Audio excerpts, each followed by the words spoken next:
piuma al vento, muta d'accento.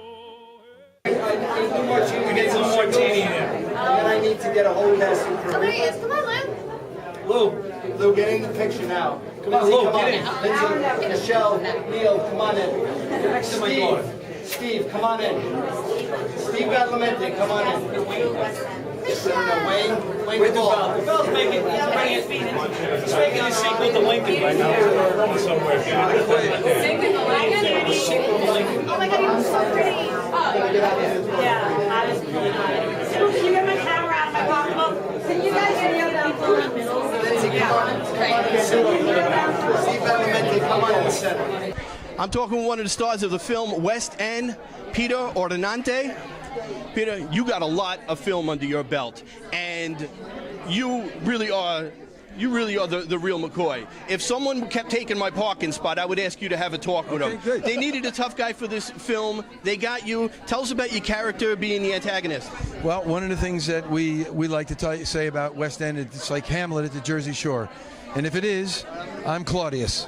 I'm the bad guy, the antagonist. I'm the uncle, the kind of guy who drives all the negative parts of the film. And I figure that you call on a part of your past, that's your pleasure. It all comes second nature for you. Yeah, it is. I mean, I come from Jersey. I got an uncle who was a cop who chased my uncle who was in the mob, who chased my other uncle who wanted to be in the mob but never made it. Everybody knows you're a badass. A lot of people don't know that you really got a lot of college and education behind you. You had to hold an MBA. I hold an MBA from Fairleigh Dickinson University. I was 12 years in the business world before I became an actor. Yeah, so marketing and research. Okay. Don't make me a big background. We got a lot of the other stars here. Thanks. I'm looking forward to pulling you in the film. All right. And my apologies, Mr. Lou. Okay, Martini Jr., like to drink, shaken not stirred. Very Got it. James Bond. Tell me, what is your connection with the film? I play a character by the name of Jimmy Vitrone, the much beloved, right? Jimmy Vitrone. Jimmy Vitrone. Yeah, who meets a horrible ending.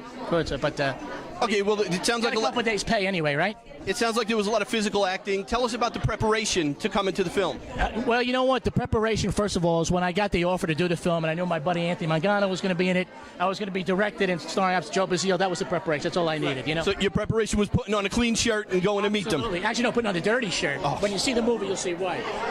I'm pulling for all you guys in the movie. I hope it does well. Thank you very okay? much. Thanks. Now, I'm going to have to tone it down a little. Okay. How are you? Anthony Mangano. And this is your lovely daughter, Nicole Mangano. Yes. Tell me, you're always proud about your father. How do you feel about him specifically in direction to West End? In West End, I've seen a side of my father I never want to see outside the film. He plays a very, very bad guy in this film, but he's excellent in the role. So you will never drive your car into the garage or anything like that and break anything with your dad, right? Oh, no. Yeah, sure. Well, let me tell you, where were you when you first got approached and they said, listen, we want you in West End, you're perfect for this show? Joe and I, the director, Joe Bazile, this guy here, we got uncredited stardom. We should have been much more than what we did. We did 8 heads in a duffel bag. I'm saying like it is. I like that We movie. had a great time in the movie. This was a better reception we got here than we got there. I'm going to say that. No, you're not. This was amazing. And we did, and Joe and I have been friends all these years. Joe, just a correction. I saw you listed as both writer and you're doing double duty. I'm doing everything. You're in the movie as well. Yeah. What's your character's name? Tell me a little bit about it. Thanks, guys. That's all right. Live TV. Am I going this way? Where am I looking? This? I'm Father Mike Trucco. I'm the conscience of the movie. I play a priest. Right. So I'm the conscience of the lead character. Right. You know, those roles give you a lot of latitude. Yeah. Did you find yourself saying, I'm going to do this, and then as it goes on, you said, I got a little play, I can... Well, I had to listen to the director a lot. It's me. Right. I'm the director. That's right. That's who it was? Nobody tells you what to do, not even yourself. That's right, not even my mother. Right. I know. You know what? It was great to play a priest because he has a crooked past. So it's not like, I'm not like Father Goody-Goody. I'm like Father Mike Trucco, who if I didn't make like I say in the movie, my friends went one way, I went the other. And that's who Mike Trucco is. He made a decision to get out, and to get out, he became a priest. Right. Well, like you said, interesting stuff. It took a lot of heads to get together to write this film. You got to give him a pat on the back. He did a lot of work. He he broke his butt to do this film, and he put it all together, and it's a really good film. No, you did, but hats off to you. You pulled a lot. You did a lot. All right. I'm giving you the. Thank you. Let me do that. All right. Aside from hopes and dreams, what's the immediate trajectory of the movie? Holy sugar. Everyone asked me that question. I'm thinking worst that happens is we go to cable TV as a TV movie. Best that could happen is we get a small theatrical release. Well, you're off to a good start at the SOHO Film Festival. There's hundreds of festivals a year in New York alone. Right. This is the top of the food chain, so congratulations, guys, all right? Thank you. You bet. I'll see you. We are at the after party for West End. Melissa Archer, let me tell you something. People have already said you might possibly be looking at Best Supporting Actress at the Academy in 2013. What do you have to say to them? That's very, very sweet. That's very sweet. Right. Thank you. As far as I know, I'm the only one that said it, but I'm wishing it either way. I'm taking it. Melissa, your character in the film, let me tell you, it was a very hot, spicy role, okay? But let's just take a step back. You're a longtime cast member on One Life to Live. And what was your character's name? You were Buchanan? Natalie Buchanan. Right. You're no stranger to cameras and TV and stuff. A cinematic feature is a little bit of a different animal. Just tell me a little about that.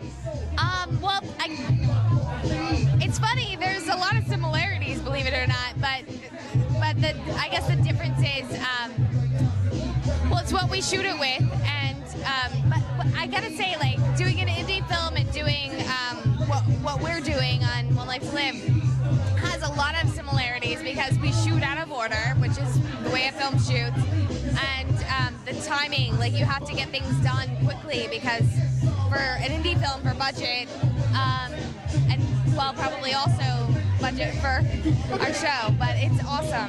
It's so much fun that way. Like I don't know why I'm so excited about that, but I do. The first thing I was saying, the biggest thing must be, is that all the sets are nice and clean and comfortable with the temperature. I'm figuring, it's a little bit of shock. Well, anyway, West End is Hamlet set at the Jersey Shore. Yeah. Now, let's face it, Jersey Shore, unfortunately, the first thing you think is these kids partying at the beach. But the fact of the matter is, this movie was Hamlet set at the Jersey Shore. There was a zero cheese factor. There was nothing goofy about it. It was, like I said, I thought it was a great film. It was really well done. Tell us a little bit of how you prepped up for the role. It was funny. My biggest fear, to be quite honest, was the accent. I can pick up. Let me tell you firsthand, over there, you got it down perfect. All right, serious. You totally got it down. Go ahead. Well, I was really nervous because number one, I'm from Texas, so that's a stretch. But I pick up like things that I hear, and I live in Jersey. I live everywhere. But I was more nervous about sounding authentic and not overdoing it. And everybody was from the East Coast, so everybody had this amazing accent. Even if it was in Jersey, it was an accent that was like, oh, wow, that's great. And I was like, all right, how do I do that? And the funny part is, the only times that I tried to do it, it sounded horrible. When I didn't try, weirdly enough, it came out okay. No, it sure did. You had all of them there. The dares, the does, the fuck you. That was great. Well, listen, let me one nice thing. You're the lead in the film. That wasn't some camera chick. You really slapped him in the face. Right? That wasn't a camera angle. You did slap him, and it was a good one too. Thank you. Honestly, I don't remember. Well, I do, because I was holding my face when I was watching it. Well, listen, congratulations. Seriously, there was a big ovation after everybody watched it. I know you're on your own time right now, and the only reason you broke away is because I'm like the best-looking guy here. But listen, I'm going to let you get back to the party. This is Jerry Carollo for Hampton Days Magazine. Melissa Archer just came back from West End. She's going to go get herself a drink. Seriously, congratulations. That was a great job.